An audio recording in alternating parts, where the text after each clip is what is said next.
Green बत्ती हुँदा पनि हिँडिरहेको छु, यताबाट कार आइरहेको छ। ट्रेन छुट्यो यार। अनि यो गाडीमा पैसा आएपछि बल्ल यो गेट यस्तरी खुल्छ।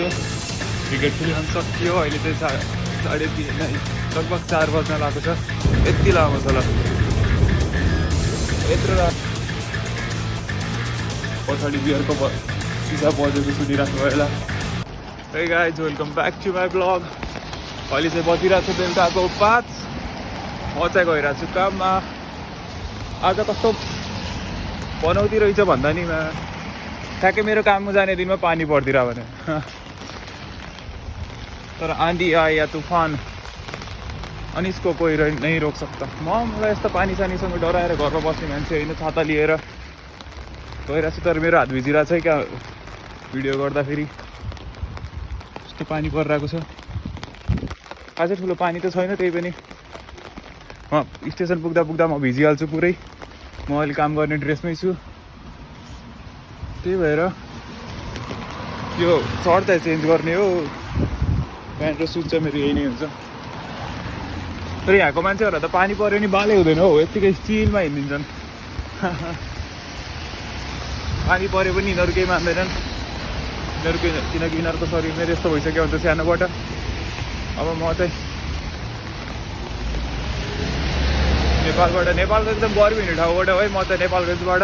अब त्यस्तो गर्मीमा सानोबाट बसिरहेको 20 वर्षसम्म त्यस्तो गर्मीमा बस्यो। अब यो लन्डन भनेको त लास्ट चिसो हुँदो रहेछ यार। यहाँ वर्षमा लगभग 8 महिना 8 के 10 महिना यहाँ चिसो हुन्छ। 2 महिना मात्रै अलि गर्मी हुन्छ। अलि गर्मी भनेको यहाँ हाइएस्ट गर्मी जाने भनेको 30-32 जान्छ। 30-32 त हाम्रो नर्मल हो नेपालगञ्जमा। 30-32मा त हामी त कपडा सिर कोडेर सुत्छौँ हो। तर यहाँ चाहिँ कोही लन्डन आउँदैछ भनेपछि चाहिँ एकदम चिसो हुन्छ। यहाँ प्रिपेयर भएर आउनु होला त्यही हिसाबले। म त यस्तो चिसो होला भन्ने सोचेको थिइनँ। गर्मी ठाउँमा बसेको, अलिक चिसै ठाउँ खोज्दै आएको। यो त धेरै चिसो परेछ साला। ठोकियो। म चाहिँ अहिले स्टेसन आइसकेँ। म चाहिँ ग्रिन बत्ती हुँदा पनि हिँडिरहेको छु, यताबाट कार आइरहेको छ। ट्रेन छुट्यो यार साला। ट्रेन ठ्याक्कै आयो, म ठ्याक्कै स्टेसन पुगेँ। केही छैन, अर्को ट्रेन आइहाल्छ। तर यो ट्रेन म भेटाउँथ्यो होला है। ट्राफिक लाइट अलिक छिटो रेड भइदिएको भए। यस्तोमा चाहिँ गाडीहरू आफै रोकिहाल्छ है। अब स्टेसन पुगिसकेँ छाता लिएर। अब यो छाता लिएर त स्टेसनभित्र जान दिँदैन, त्यही भएर यस्तो गरेर यस्तै बन्द गर्नुपर्ने हुन्छ। म चाहिँ स्टेसन पुगिसकेँ। मेरो कार्डमा चाहिँ पैसा सकिएको छ, त्यही भएर कार्डमा पैसा हालेर लगाएको छु। पैसा हाल्ने तरिका सिकाउँछु ल। यस्तरी मेरो कार्डको इन्फर्मेसन आउँछ। मेरोमा चाहिँ अहिले 3.75 छ मसँग। म चाहिँ 5 पाउन्ड टपअप गर्छु। अब यता देखाउँछ मेरो 5 पाउन्ड उसले लगिसक्यो भित्र। त्यहाँबाट यस्तो कार्ड टच गऱ्यो अनि यहाँ रेसिप्ट आउँछ ब्याग। अब फेरि चेक गर्नुपर्छ एकपालि। मेरो 8.37 भयो। सो मैले त टपअप गरिसकेँ। अनि यो गाडीमा पैसा आएपछि बल्ल यो गेट यस्तरी खुल्छ। यो गेट खुल्यो। माथि चाहिँ ट्रेन आइसक्यो जस्तो लाग्यो मलाई। आवाज आउँदै थियो, छिटो जानुपर्ने हुन्छ। मैले आफ्नो छातालाई चाहिँ ब्यागमा हालिसकेँ। ट्रेन आएको रहेछ। ट्रेन चाहिँ उतातिर साइडमा जाने आएको रहेछ, तर मेरो साइडमा जाने ट्रेन आएको रहेछ। आज चाहिँ ढिलो पनि भयो। 6 बजीसम्म पुग्न पर्ने हो। 5:30 यहीँ भइसक्यो। 5:30 बजी घरबाट हिँड्दैछु म। 20 मिनट मलाई ट्रेनमा लाग्छ, 10 मिनट हिँड्दै लाग्छ पुग्न पर्ने। तर ट्रेन त कहिलेकाहीँ ढिलो भइदिन्छ क्या। यहाँ चाहिँ यस्तो बस्ने ठाउँ हुन्छ। मैले छाता ब्यागमा हालिसकेँ। तर युकेको वेदरको चाहिँ केही भर हुँदैन है। केही भयो। अघिसम्म घाम लागिरहेको थियो, अहिले पानी परिदियो। अब फेरि पानी रोकियो फेरि। अनि यहाँ चाहिँ लेख्छ ट्रेन कति मिनटमा आउँछ भनेर। एउटा ट्रेन 6 मिनटमा 8 मिनटमा। मेरो ट्रेन पनि आइहाल्यो ठ्याक्क। कोही युके आउँदैछ भनेपछि चाहिँ छाता चाहिँ एनी टाइम क्यारी गरेर राख्नुपर्छ है ब्यागमा। मैले चाहिँ सधैँ लिएर हिँड्छु। ठ्याक्कै मलाई काममा लागिहाल्यो इमर्जेन्सीमा। ट्रेन आइसक्यो। अब यस्तो डोगा खोल्छ। मैले त नेपालमा कहिले ट्रेन चढेको थिइनँ। यहाँ आएर ट्रेन चढेको हो। त्यो साइडमा सिट छ है। म यो साइडमा चढ्छु। भयो ल, यसले ट्रेनले त नरोकेर हिँडिदियो त यार। ए रोकेर ल ठाउँ भएकोवाला ठाउँ नै अगाडि गइहाल्यो दिन्छ कि दिँदैन ए यहाँ ठाउँ रहेछ एउटा This is a Central Line train to Ealing Broadway. मान्छेहरू सबले हुन्छ है ब्लक गरेको तर म चाहिँ डेरिङ बाज मान्छे यहाँ चाहिँ बेसी चिच्चाको ब्लक गर्न मिल्दैन है म चाहिँ हाम्रो धेरै मान्छेहरू छ नि यहाँ यति धेरै मान्छे हुँदा पनि म अलग्गै चम्किन्छ नि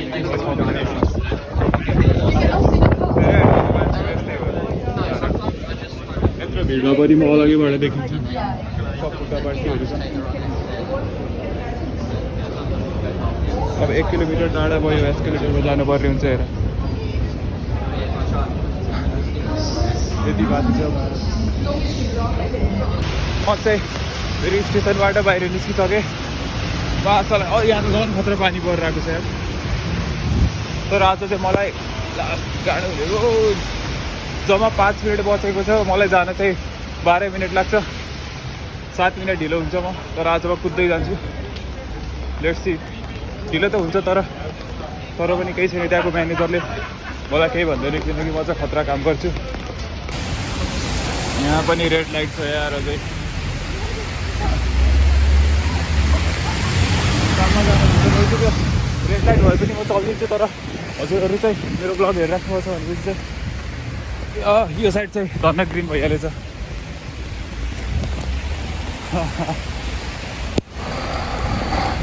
के छैन यस्तो छ कहिलेकाहीँ रुल पनि तोड्नुपर्छ rule are meant to be broken है रुलहरू चाहिँ तोड्नको लागि नै बनेको हुन्छ र रुल चाहिँ जस्तो भए त्यस्तो मान्छेहरू तोड्न सक्दैन त्यसको लागि म जस्तो आँटिलो मान्छे चाहिन्छ म यही 6 बजिसक्यो 6 बजे म काममा पुग्नुपर्छ अझ म्यानेजरले दिने बगादिन आई एम ब्याक फाइनली काम सकियो अहिले चाहिँ 3:30 लगभग 4 बज्न लागेको छ मैले लगभग 9.5 घन्टा लगभग होइन 9.5 घन्टा काम हाने अब काम हानेर जाँदैछु म 3:30 बजे चाहिँ कस्तो फ्रेस हुन्छ यार काम हानेर बाहिर आएपछि यो चाहिँ लन्डनको ठुलो ऊ हो है के भन्छ क्यासिनो टाइपको यस्तो भिड हुन्थ्यो पहिला आजकल चाहिँ खासै केही भएर हिँड्छ आज चाहिँ मान्छे छैनन् है किन हो विकेन्ड भएर विकेन्ड भएर त जानु नपर्ने हो यार मैले चाहिँ हातमा एउटा कोक लिएर ब्यागमा 2टा बियर लिएर घर जाँदैछु किनकि मेरो काम नै बारमा हो बारमा त जति बियर उठाए पनि हुन्छ मैले चाहिँ अब बियर खाँदैन त्यही भएर बारको मान्छेहरूलाई फाइदा भइरहेछ मेरो ठाउँमा मेरो साथीहरू हुन्थ्यो नि यो बार पक्का लसमा जान्थ्यो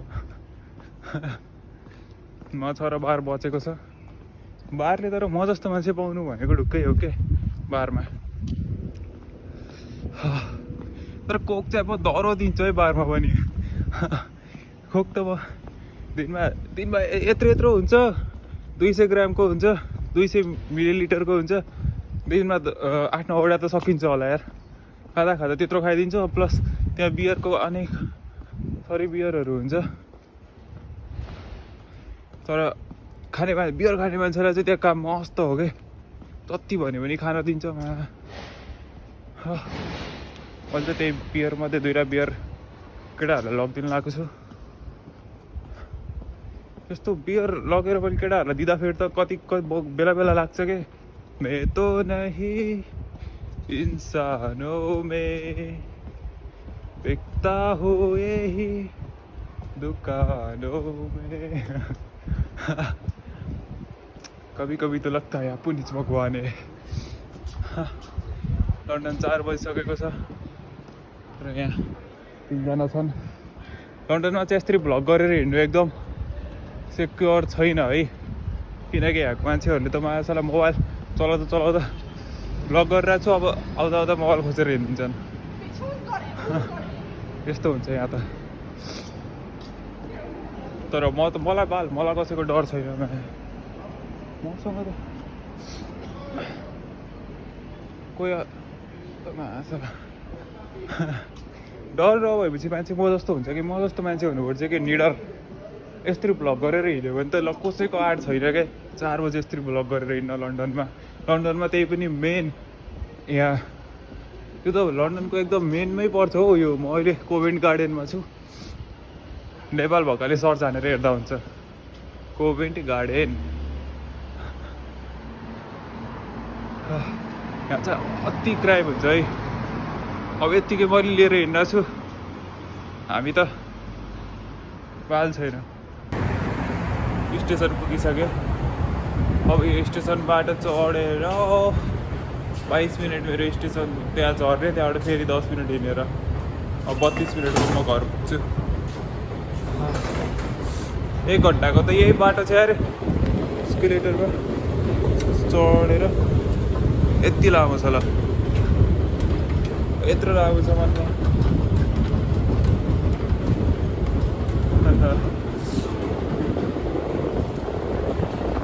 क्रिस फिल्मको एउटा सिन छ नि यस्तरी माथि जाने बेलाको सिन है फेरि यस्तो रिसाइरहेको छु अनि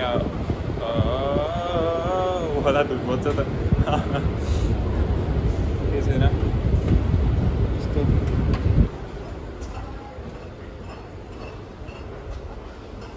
पछाडि बियरको सिसा बजेको सुनिराख्नु भयो होला म चाहिँ खान्न है फेरि केटाहरूलाई लगिदिएर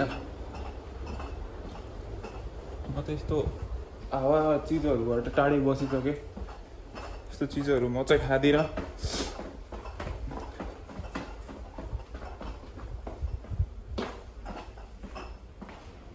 म चाहिँ स्टेसनभित्र आएर बसिसकेँ यो स्टेसन यहाँ ट्रेन आउँछ यो जान्छ तर ट्रेन आउनु अझै 10 मिनट छ 10 मिनटसम्म म यहाँ के गर्ने होला म र मेरो ब्याग छ सँगै यता पनि छन् मान्छेहरू अलिअलि तर हल्का सेपरेटली बस्नुपर्छ कि यहाँ किनकि यस्तो बेला धेरै लुटेराहरू घुमिरहेको हुन्छन् आइफोन छ यार डर लाग्छ अलि मैले चाहिँ भ्लग ब्याक गरेर हेर्दाखेरि के पाएँ भन्दाखेरि मेरो कपाल बिग्रियो रहेछ क्या 9.5 घन्टा काम हानेर आएको अनि बिग्रिन्न त अनि तर म अहिले चाहिँ कपाल मिलेन थाहा छैन यहाँ ऐना पनि छैन हेर्नको लागि तर यहीँ छ ब्यागमा मेरो सिरम तर अब कहाँ खोलेर हेर्नु भित्र धेरै सामानहरू छ ब्यागमा